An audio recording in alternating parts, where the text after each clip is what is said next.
Good morning.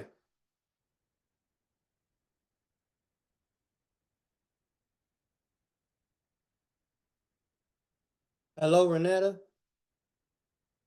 Hello, hello.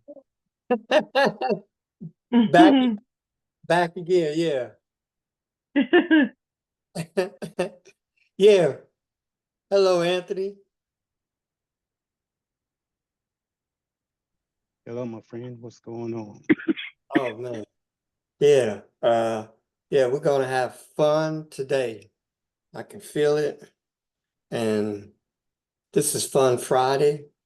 So uh yeah, it's let's make the best of it, guys. We have a minute till. So and You another know what thing, would be fun? I'm sorry. To you know what would be fun? To do a fun fact Friday Oh, or something like that. right, right. I'm glad you mentioned that because something we, we can mention that in this, like when I don't know about today, but like as far as what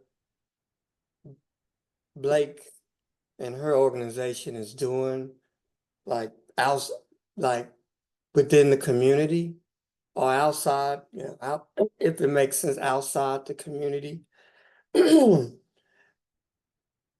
on how they're making an impact. And I just uh printed off some information, and that's her counterpart's name, Nicole Jacob Sylvie, and she's a speaker and a coach for DEI consultant Forbes. It says Forbes BLK. So and she's also a community minded connector. All right. This is her right now. I have a couple of questions. That's about it.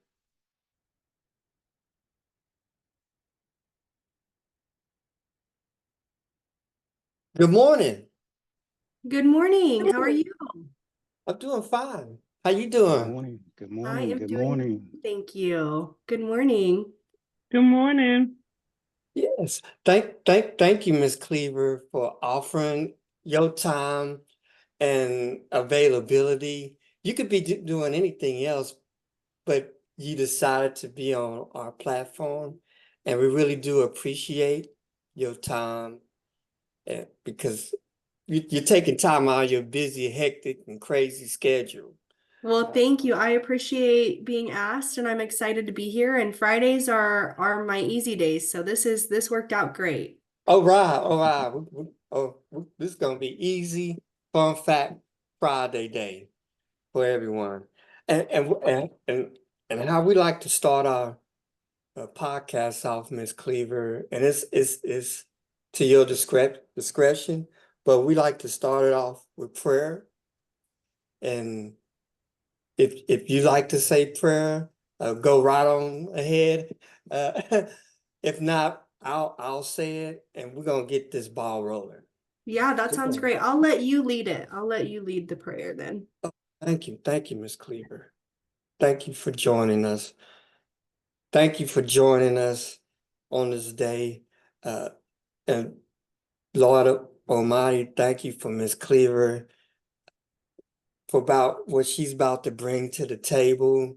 She's got some spectacular stories. I can feel it, and I can feel it, but we can feel it in our heart. So, and that's what this is all about. We're the city of hearts. We got big hearts. And so protect our families, and teach us how to relax and have fun. And whatever stress may come about, just help us to depend and lean on one another, because we are the stress reducers. In Jesus' name I pray. Amen. Amen. Amen. Amen. Yeah. And thank you again, Miss Cleaver, for joining us. You have a amazing resume. I know for me, I heard you on the Darren Story show, and it was very enlightening when I heard you and Nicole Jacob Sylvie on there.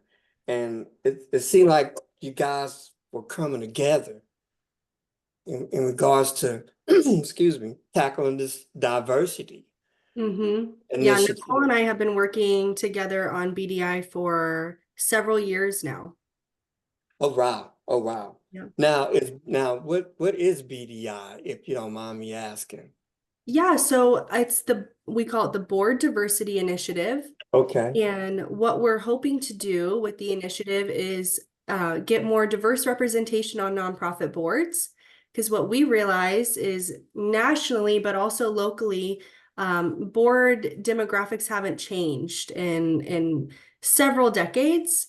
And so, most nonprofit boards, regardless of the communities that they're serving, they all look the same. They have the same demographics, tends to be that who you know approach. Mhm. That makes boards look the same. And so we're hoping to, diversify nonprofit boards, have them look representative of the communities that they serve, and also give opportunities to people who haven't been asked to serve on boards, who have all of the skills and, could really bring a great ideas to the table, who haven't been asked. And we're hoping to work with them to understand what does board service look like and make sure that they, have the skills that they need. They can kind of market themselves that way and join boards that could really use their voice. Oh wow. Oh wow. You said the key word, to market themselves. Mhm. I just listened to, oh wow, it was something on the news just the other day about a particular board, and one of the members disagreed with, quote unquote, initiative, Mhm. the, the planning. This is like in the beginning of the planning stages, Mhm. and it's unreal. So you probably hear a lot about different boards.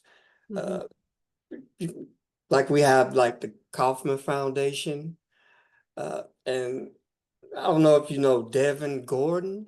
He was with All Cap, ALTCAP. He was with All Cap, but now he's with the Kaufman Foundation. So Okay.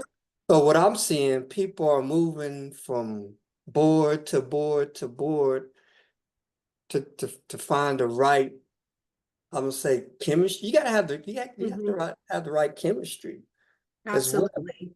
Absolutely. So part of that, we have 3 tracks with BDI. We have the organization track, the board track, where we're working with organizations to shift their board culture so that they, have a more inclusive board culture. They're working from an equity lens. They're understanding some of the DEI concepts that we're talking about. They have basic DEI training as part of that org track. We have an executive leader track that's part of the org track as well. So as the executive leader whose board is going through BDI, they get some kind of roundtable discussion with other executive leaders who are going through the same thing, working with nonprofit professionals to kind of answer questions, help them navigate maybe some tough conversations that are happening as their organization goes through the track.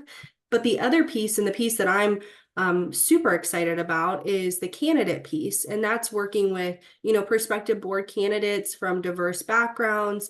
And, it's a lot of understanding how do boards work, what are the, what's the terminology that they're using, how to read a management report. But it's also, and I think one of the most important pieces is understanding what right fit looks like for them. Instead of just being asked to serve on a board, you want to really understand, like, what is this board doing, and do their values align with my values and their mission, and why am I engaging with this board? And that's a big piece of the candidate track, I believe.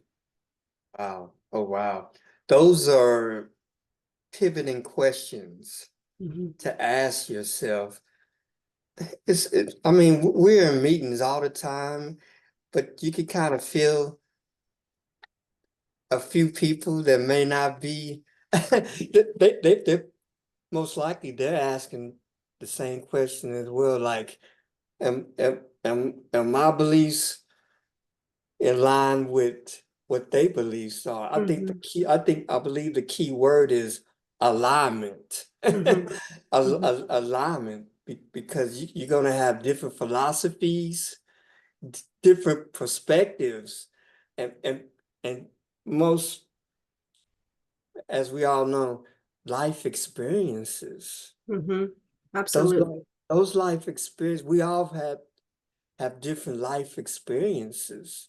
So how is that gonna play in the success of the organizations? Mhm. Because the organizations, they're gonna have their policies, they're gonna have their standards and whatnot. So you really you, you're really walking a fine line when you're in these meetings. You really Mhm. have to know who you are. And that's, I mean, what you guys doing is incredible, because the key word is connection. That's Mhm. that's what that's what keeps resonating in my mind. Connection, connection. We just had a gentleman on last week, and believe it or not, his name's Stephen Eggerly. I met him down at the airport. But to make a long story short, he told me I have a big heart.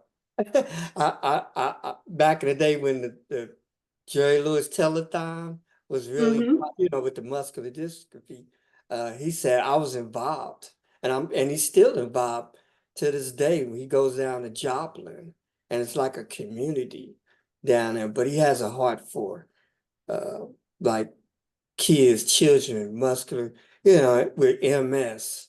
And he told me, the first thing he told me, he said, life is not fair. Mhm. I said, yeah, life is not fair, but it's worth it. Mhm. But we was able to connect, even though different life experiences. Right. So your different life, and that's what I'm getting from you. Uh, and your, like I said, your resume is out of this world, because in 2018 you was an intern. Yeah.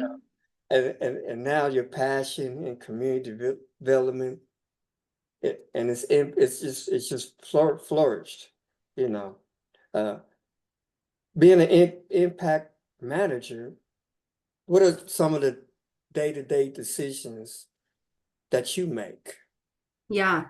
Well, my job is really twofold with Support KC, and part of what I do is I work with our prospective clients who are in need of services. So what Support Kansas City does is we provide back office support services to nonprofits in the Kansas and Missouri area.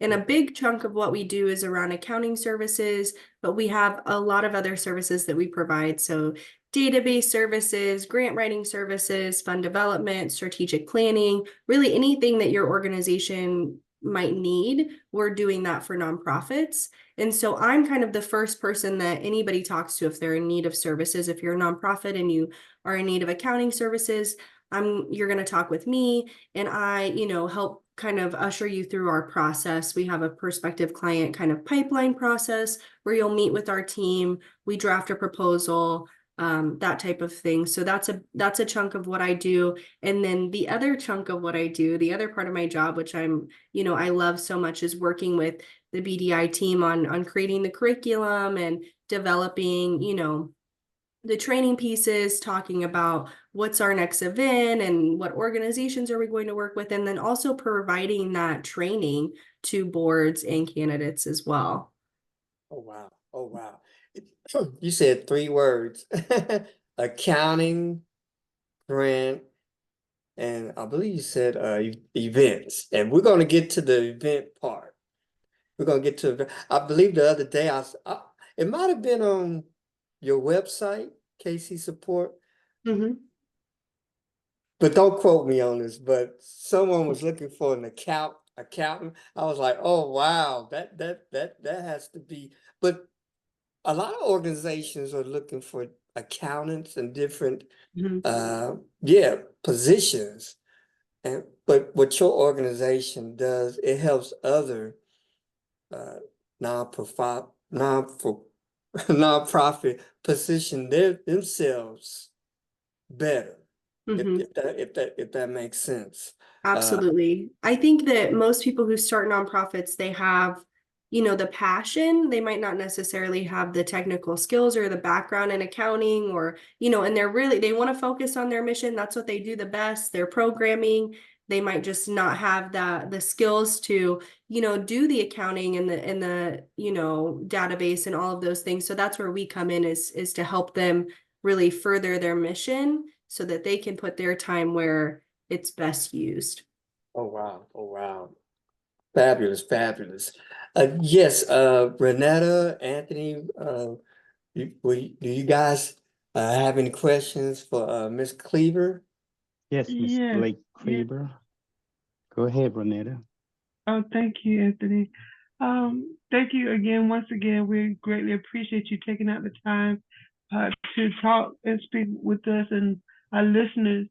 But if you can just touch on, the difference between profit and nonprofit organization. Absolutely. So a nonprofit organization, well, I'll start with the for-profit. A for-profit organization, let's say you go to start a for-profit, that's really, you own that company, depending on how you set it up. And you can make decisions about how your revenue is spent. Also, you're typically fee for service, and you decide, how much you make and how much your employees make, and you really have free reign to decide what you do with your revenue, whether you put that back into the organization or you invest in other areas. And I'm by no means an expert in the topic, but I'm just going to give it to you how I understand it to be. So, there's free reign, and then also you can own it. You own it. But a nonprofit, when you start a nonprofit, the community owns that organization. You don't own it. You start it, but then you are accountable for how the revenue is spent, in a sense that, like, these foundations who are investing in nonprofits, it's called restricted funds, right? If I give you money, I can say that I only want these revenues to go towards, or I only want this grant to go towards this specific project. And that means that you can only spend that money on that project. So an organization has to really, navigate a tough spot of, like, I have these needs and I have to pay my employees, but my funds are restricted to these things. And everybody wants to fund, projects. Let's say it's like an animal rescue. Everybody wants to fund, animals and that type of thing. They don't necessarily want to fund the employees who are running those programs. These employees are still very much needed, but trying to navigate where your funding is coming from can be difficult for a nonprofit, because you have a tax write-off, and people that donate to you, get a tax write-off, and it all has to do with the IRS and how you're set up. But as somebody who starts a nonprofit organization, you don't own that. The community owns that. So, your board is the one who makes the biggest decisions, not so much in for profit. The owner makes the decisions, but in a board, they hire and fire the executive director. That's huge. So you could start a nonprofit and, have a board that maybe doesn't see your vision the way that you do, and decide that maybe you're not the best fit to carry on that organization. You don't own it. Once you create it, the community owns it. It's theirs, and the board makes the decisions. So the board, when we're talking about BDI, the board is crucial to an organization, a nonprofit organization.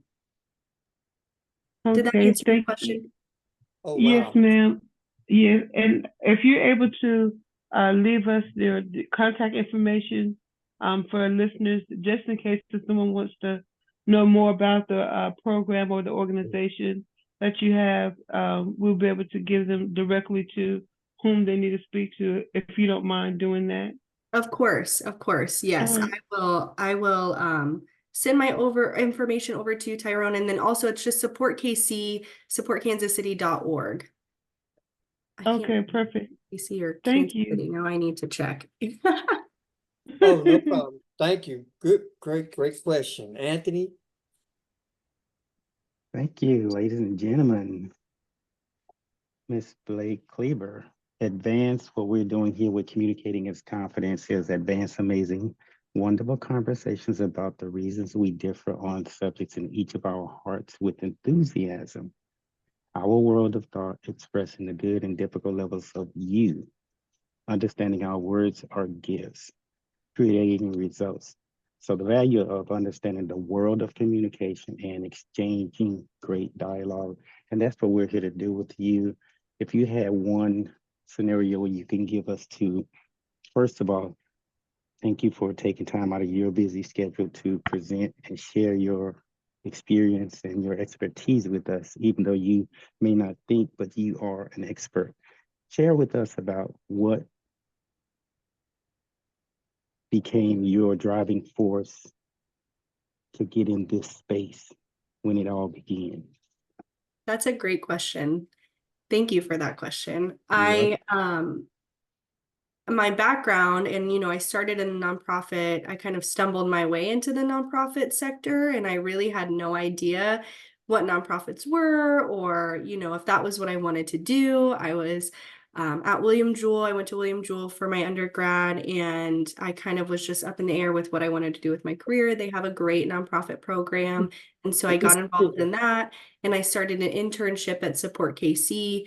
But at that time, I still didn't know, what I wanted to do. And that kind of blossomed into other opportunities. I became the office coordinator once I graduated from Jewel. And I started to really understand, what's a nonprofit and how does it run, and looking at the missions that the nonprofits that we were supporting are doing the amazing work they're doing in the communities to fill a gap that community members are not getting these services anywhere else. And so these nonprofits are trying to impact communities that really need, access to different resources that they're just not getting. And, understanding the gap between need and the services that nonprofits were providing, and then getting really just inspired to work with these communities and these nonprofit organizations. And that developed into an opportunity to start working with the Board Diversity Initiative, which at the start, this has been a 4-year project. I came in probably year 3. No, I came in about year 2 in the 4 years. And so I really didn't even understand what it was that we were doing. And I was just there to kind of take minutes. And then as I, started sitting in on the meetings, I was like, oh, wow, I understand, this need. I understand where we're trying to go with this. And this small idea kind of grew and grew and grew. And then I was asked to, be part of creating the curriculum. And just seeing the organizations that we're working with every day and the nonprofit organizations that we have in our community, seeing that they're working in these specific communities, but their boards don't represent those communities, it gets me thinking, like, of course we need all voices at the table, but we especially need voices of the people who are being most impacted by the work that these organizations are doing. And so we like to say, don't do for me without me is kind of our driving force behind BDI. And so we want to make sure that these people who are receiving the services have a say in how those services are being provided and the decisions that are being made about the organization and the services and the programs. And so really just being part of it from the very start, to helping build the curriculum out and working with, I got to see, a lot of the organizations that we're hoping to, work with someday and how their boards are functioning. And part of my role at SKC, and still is, was sitting in on board meetings for Support Kansas City, but also organizations, and taking minutes and just understanding really how does board governance work and what is the impact that can be made from getting these voices at the table.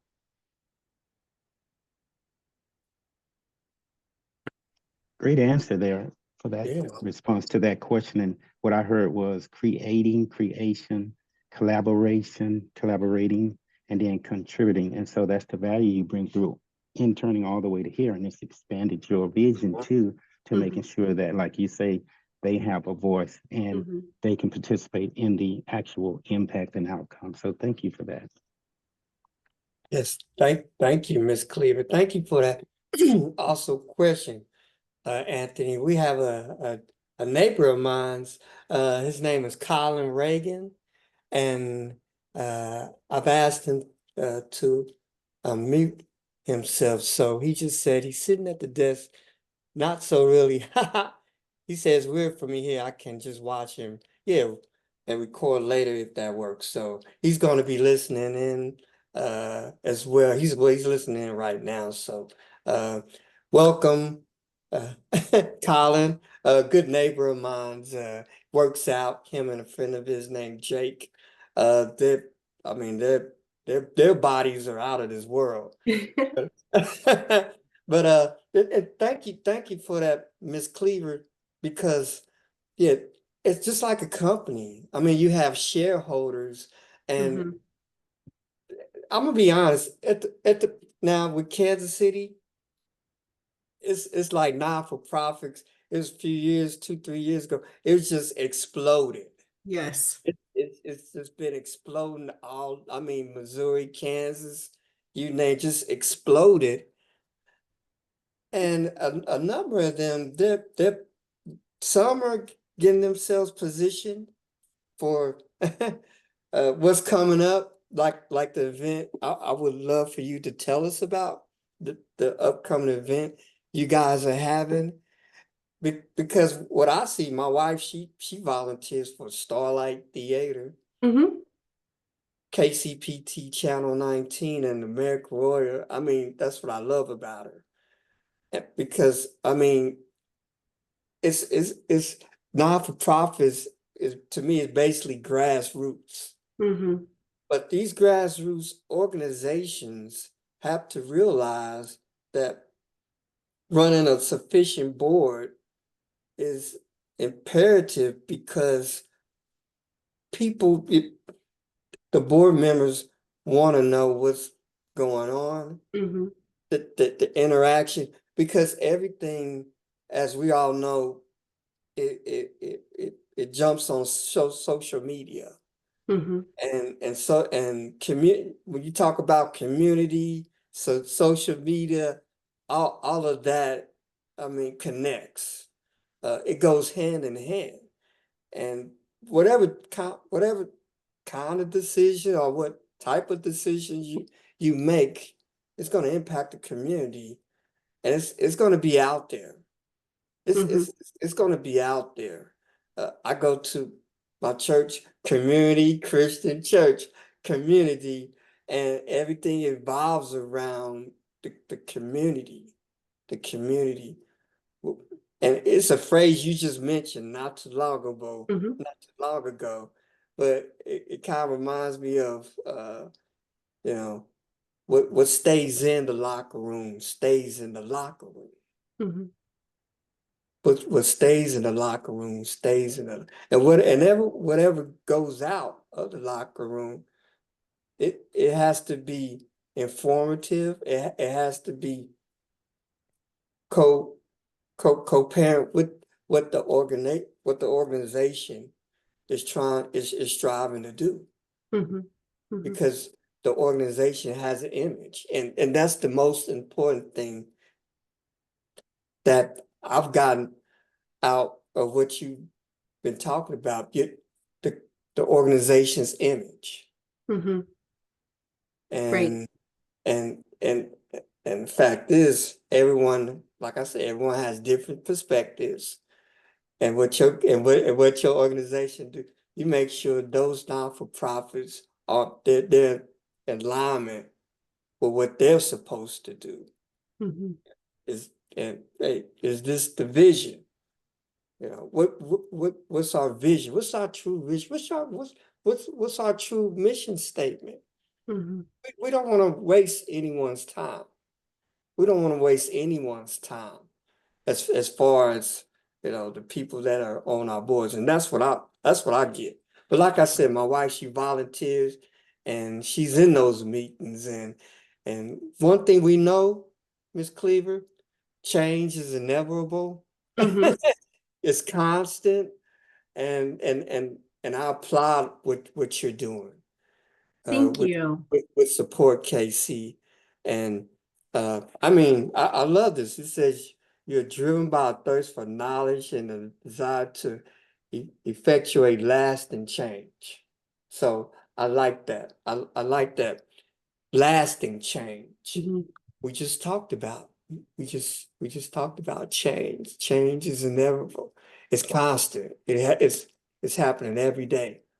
and And it what, makes me think something that you said earlier on in the conversation is, board members bouncing from board to board, and most boards, if depending on how they're set up, have term limits, and your board should have term limits, of course, because you want new people at the table, and you want people to contribute, and then go on, and maybe they'll come back, they can bring fresh ideas, but most boards have term limits, and so you might serve on a board for a year, 2 years, maybe 4 years tops, and then you're moving on to likely a different board. And so what we're hoping with the lasting change is that these board members who participate in the organization's training, when they go on to different organizations, they bring those concepts and those skills and those tools with them.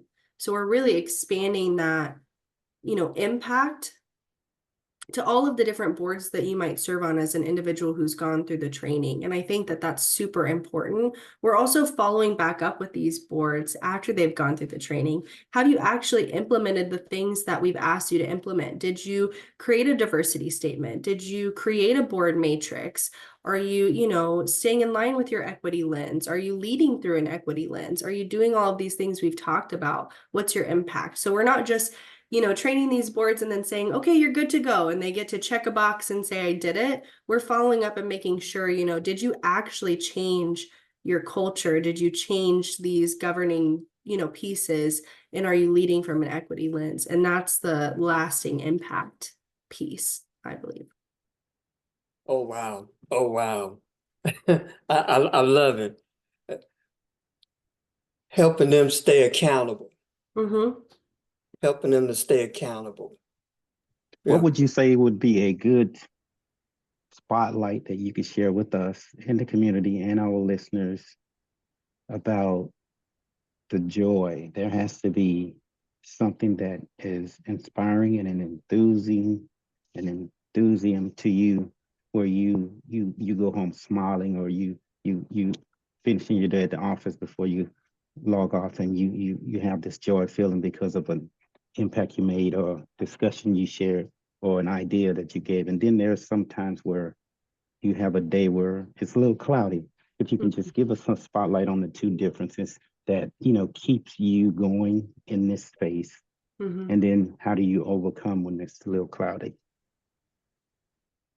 I think, the concept of diversity and equity training, I think, people are kind of shying away. It's, a hot topic, and, people kind of have mixed feelings on if we're going to engage in this. I think we saw a lot of engagement after, George Floyd's murder. We haven't seen as much now. It was kind of this big rush, and now people are kind of backing off. That's disappointing to me. Right. We had a lot of momentum, and I would like to see it continue. It's still important. We had organizations come out and maybe make a statement, and then that's it. We're not making, that change. So that is disappointing to me. When we launched BDI, which we did on April 17th to the community, we said, this is it. This is what we're doing. We had an event at the Kauffman Center and introduced it. We got just a huge amount of interest in the event, and that really filled my cup and warmed my heart to see that our nonprofit community as a whole, I think, is still very invested in DEI. They're still very invested in making this change and in creating inclusive organizations and uplifting voices of people of color and marginalized communities. And they're still, standing behind it. So when I walked away from that event, seeing, how the interest and the engagement and the people that were like, yes, we see how important this is, that may let me know that at least our community, we understand. We're on board. We're still working towards, making change. And, I think it's just, every day is a little disappointing when you hear kind of the mixed emotions behind wanting to pull away from the DEI work.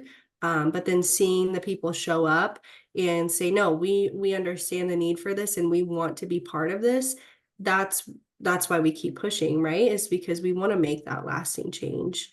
And it is important, and you got to keep pushing, even when not everybody's on the same page. And I think that happens. You know, some of these conversations that we're having with boards, not everybody sitting at that board table understands or they agree, you know, that we should be making these changes. And that can lead to some tough conversations. And then you have to decide, you know, what's the goal that you're working towards here.